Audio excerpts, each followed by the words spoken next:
के रोहनिया थोड़ा न सहाला करनी से घर में रोहलो न जाला।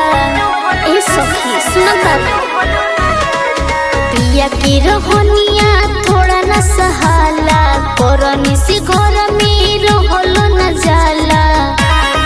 हमारा जिंदगी के सारा भरमोट कोइले हमारा जिंदगी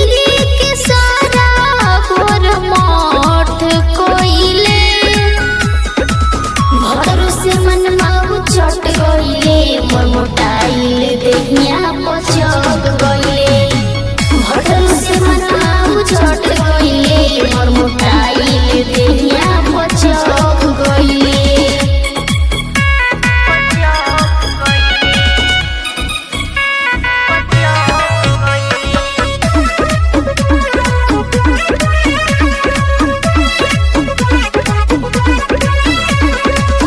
सुर हो सिंगार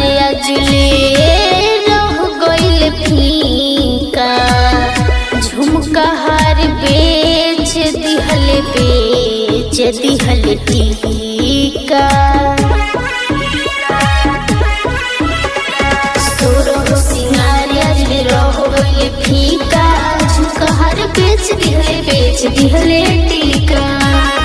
उनका रहते घरवा के मोठ भइले उनका रहते घरवा के मोठ भइले भतरू से मनाऊ चट गइले मोर मोटाइल देहिया पचक गइले भतरू से मनाऊ चट गइले मोर मोटाइल देहिया पचक गइले।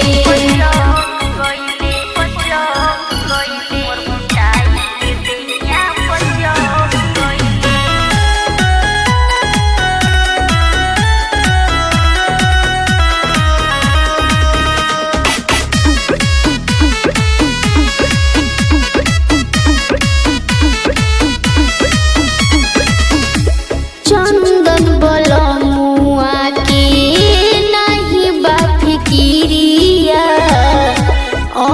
मन बिंदास देव रखा के कहीं किरिया विश्वास करें।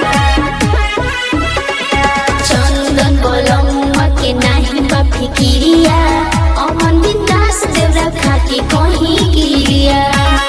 जाके रानी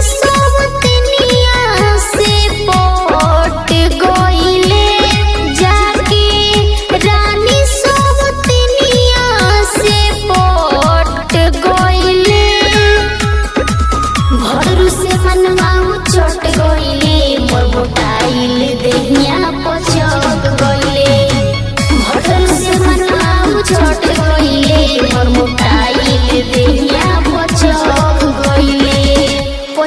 गइले हो।